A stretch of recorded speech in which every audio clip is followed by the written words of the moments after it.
That was a complete train wreck. Let's get into it.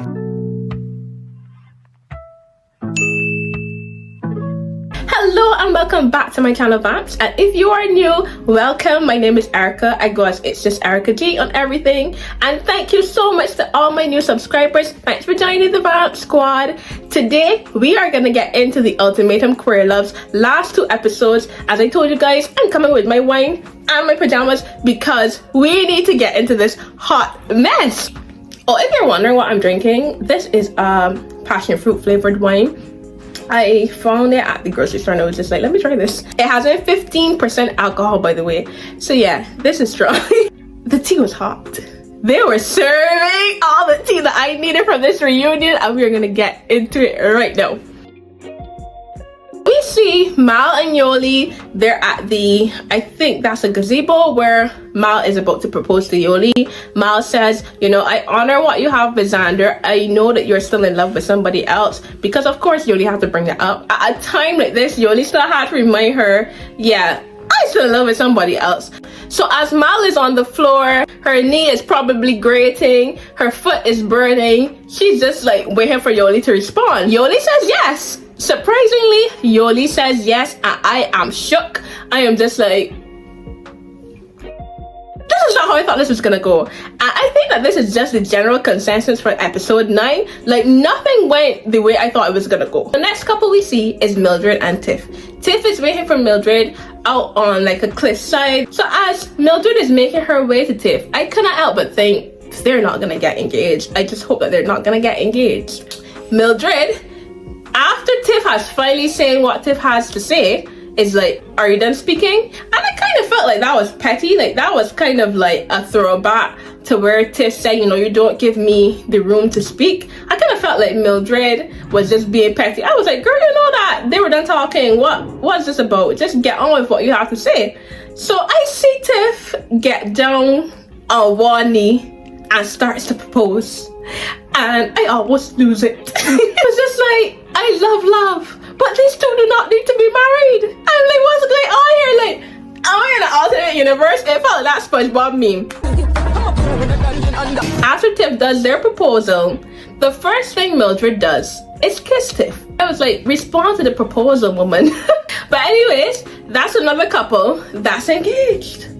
Now we move on to Sam and AUSSIE. As you guys know, when we left Sam and AUSSIE was hightailing it out of the apartment. I wasn't really sure where this couple stood, because AUSSIE seemed like they really needed counseling. They really needed to work through childhood traumas. But we see AUSSIE prepared to meet Sam. It's in a really beautiful garden. And I'm like, this reminds me of that time when they described what it was like when they first got together. So as Sam is making her way to AUSSIE, I'm like, yes, Sam, girl, give them the looks. I love that dress that Sam was wearing. She looked gorgeous. She gets up to AUSSIE and they start talking about all the butterflies and what they symbolize. But it was so cute. I was loving it. I was eating it up. One thing about this episode was, as toxic as these couples were, I was eating everything up. I was just like, yes, you look good. Yes, that ring look good. Yeah, I was just living for it. So AUSSIE starts making this speech to Sam about how, you know, things obviously have not been perfect. I've not been the perfect partner, but here's my story about, you know, finding my mate. And AUSSIE compares it to this story about these penguins that go and they find their one perfect rock to present to their one true mate. And we see AUSSIE pull out this rock, a heart-shaped rock. I could not help but think, this can't be what AUSSIE really tried to come here and get Sam.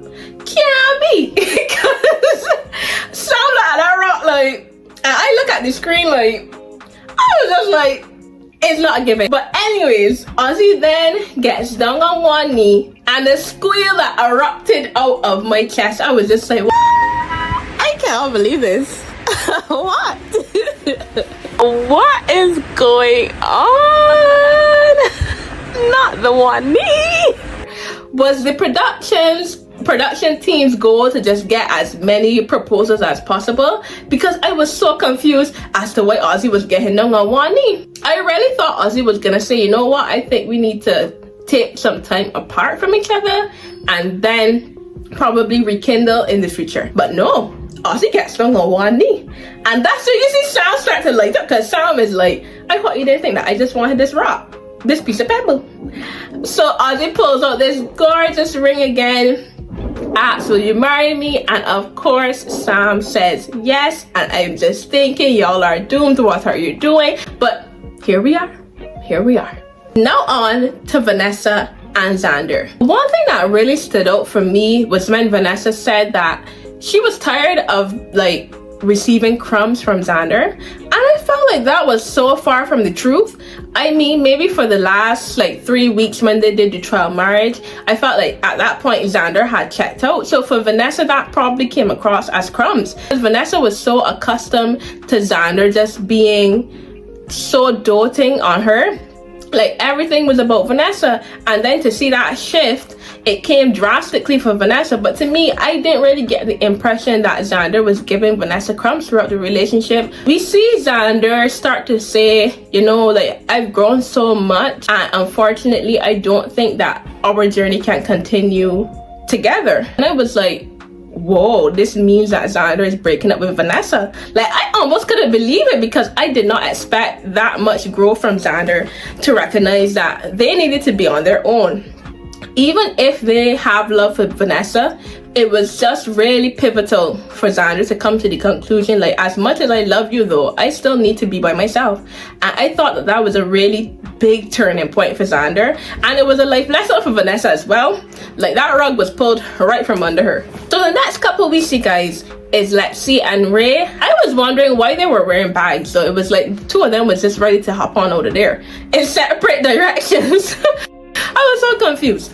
But they sat down, they talked about their relationship, and you get to hear a lot more from Ray's perspective, and it was so cute. And then out of nowhere, Ray is on the ground, like on one knee, proposing to Lexi, and I was just like, how did we get to this stage? How did we get from I am drowning and I cannot find a way out to yes, Lexi, I want to be with you? Like, production must have said something to these people to be like, yeah, just propose, y'all can break up whenever y'all want. Because I was not understanding how so many couples said yes and how so many couples got to a proposal.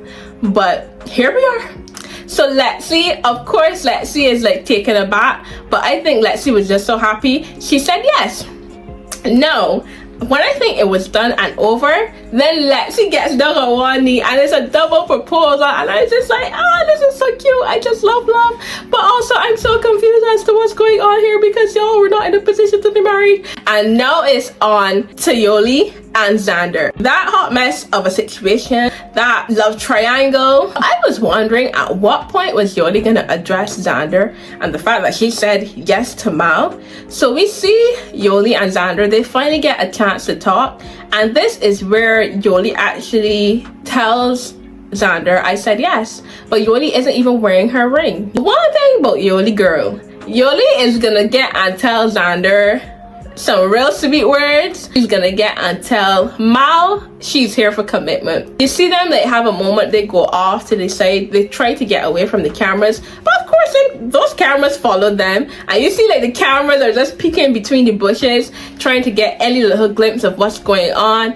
And YOLY and Xander, they're in a very tight embrace. YOLY's just breaking down in Xander's arms, and I am eating it up. I am here for this mess, this love triangle. I am like, oh, to be in love.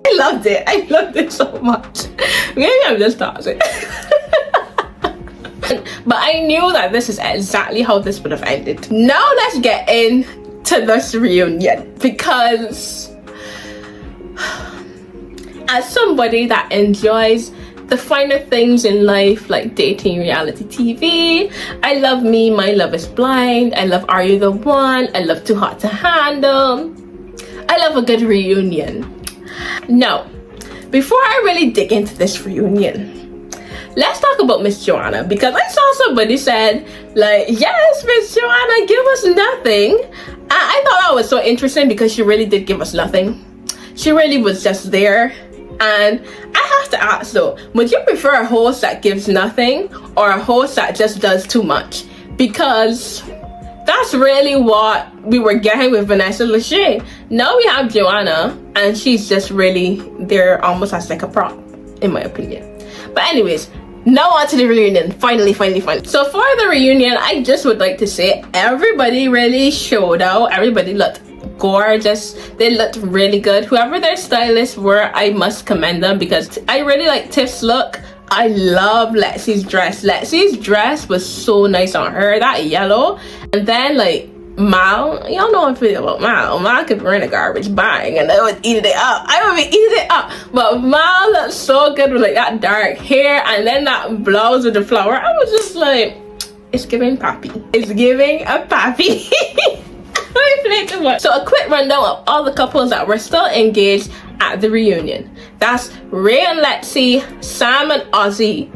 And I pause because, as y'all know from watching the reunion, because if you have not watched the reunion, then stop this video, go watch the reunion and come back here. But Mal and YOLY are no longer together.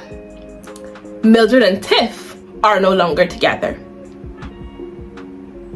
And as y'all know, Vanessa and XANDER, they broke up since filming the decision day. So the first thing they touch on at the reunion is FINGERGATE. And I'm kind of not surprised, because that was like the main plot for the whole show. So Joanna asks Vanessa, like, would she do things differently? Like, how did she feel seeing herself like that? And I was pleased to say that Vanessa's answer didn't rub me the wrong way. Like, I think Vanessa actually genuinely realizes that she can be very cringe and she makes people uncomfortable. And I think she's now been working to like change people's perception of her. And I think that's good, because she apologizes. She did say again, her and Ray, they really recognized that there was nothing there outside of a friendship. And I think it was just genuinely they wanted to have a good time that night. They probably had a few drinks and that was that. She also said that she tends to use humor as a crutch, and she felt like she was making light of the situation because she too was uncomfortable. You know, people were kind of like coming at her, people were questioning her, and that was her only defense mechanism, because you know Vanessa tends to do that awkward smiley thing when the situation really doesn't call for that. So the host also asked Lexi how she felt about Vanessa, and Lexi basically said, I don't really, you know, mess with her like that.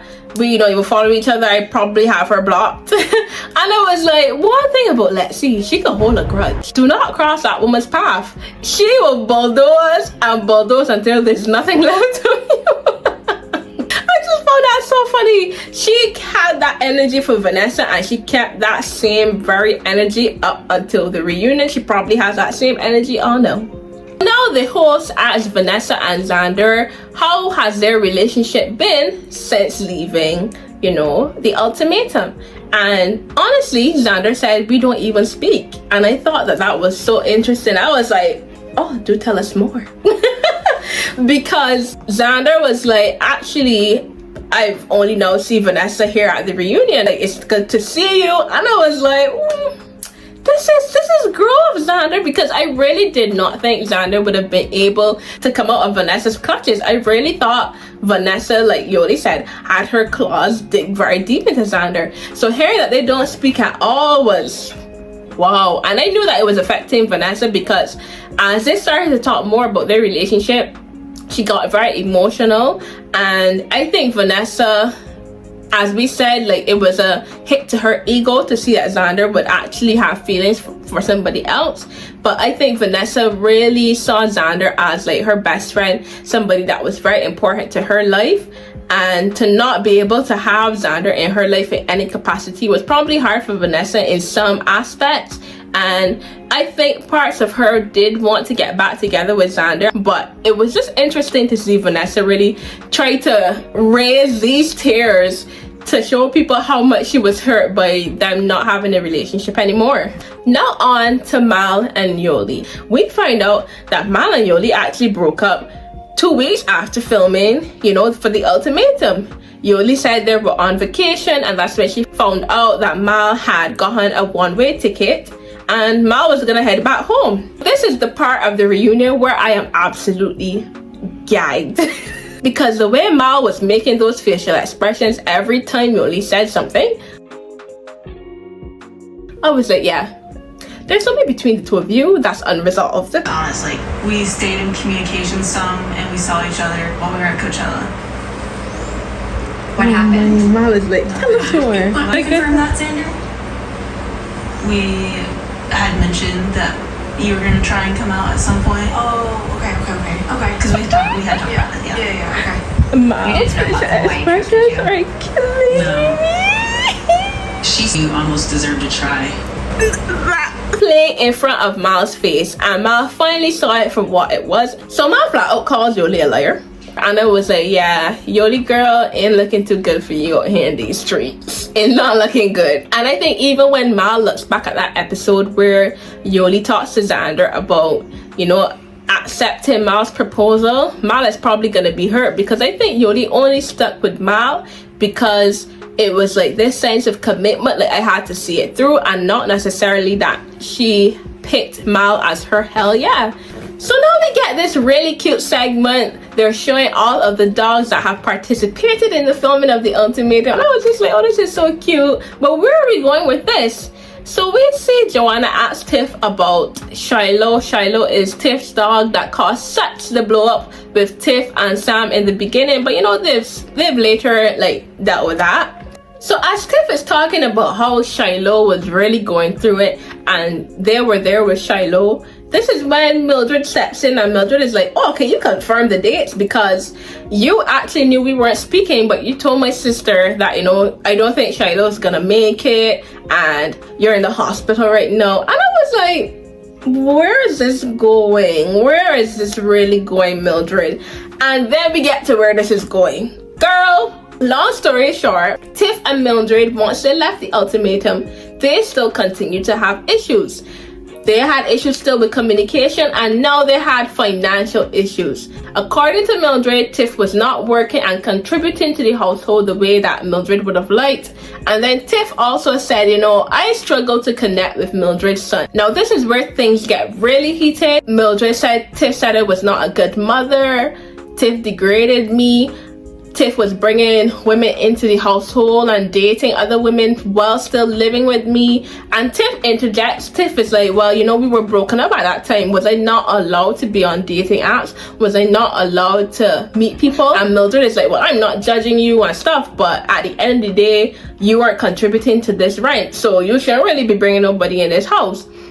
And you see Mildred really start to pile on to Tiff and bring up all the issues that were wrong with Tiff when they were together and why they couldn't work. And it got to such a point that Tiff just couldn't handle it anymore. Tiff got up and left. They walked off the set, went all the way outside, and it was like, wow, like this has really unlocked some emotions from Tiff, to the point where they can't even sit in the same room as Mildred. And we see Sam go off to, you know, comfort Tiff, to talk to Tiff, because they've formed a friendship here.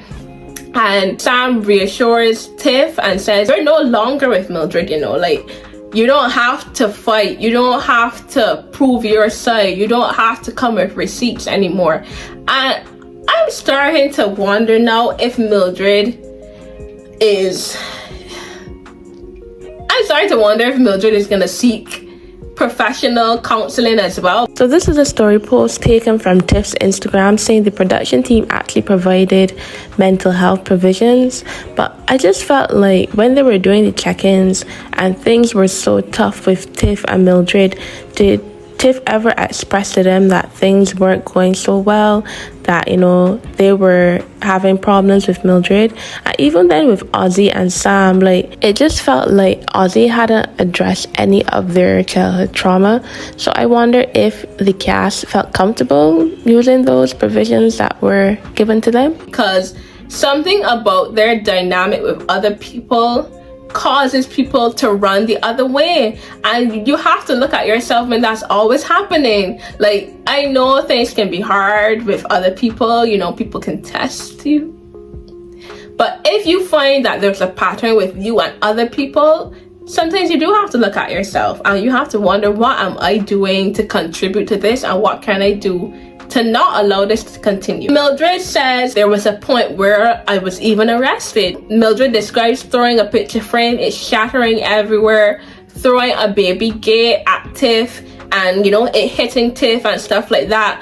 And the police was called and they arrested Mildred, and they took Mildred's ring the same time, and Mildred never put it back on. And I was like, this is crazy, this is madness. I just want to jump in here and say, guys, like, I'm not the biggest Mildred and Tiff stan, but I was really rooting for them. I thought they had potential, but after hearing what happened at the reunion, like, I was just so disappointed. Those scenes with Mildred and Tiff were really hard for me to watch, because you can see Mildred really committing to her side of the story, and Tiff just feeling like there was nothing I can say or I can do to really make people feel like this is not what happened. And now we get into Sam and Aussie. I think Sam has just really taken her place in Aussie's life, as you know, it is what it is, and I will just deal with it as it comes. And we see Aussie say that they're still not out to their parents and they haven't told their parents about Sam. And I really wonder, as that partner, how does it feel to not really be, to completely be a secret? And I'm wondering how they will tackle that in the future. But you know, everybody needs time to get to that stage. I am just really curious how that's gonna go when that time comes. So we see Lexi and Ray, they are actually planning for their family. They have moved in together, you know, and things are looking great for them. And they talk about like investing in the future and investing in their future children. And I thought, like, wow, you guys are really making steps to, you know, take your family further. And at the end of the reunion, we see this big title screen come up.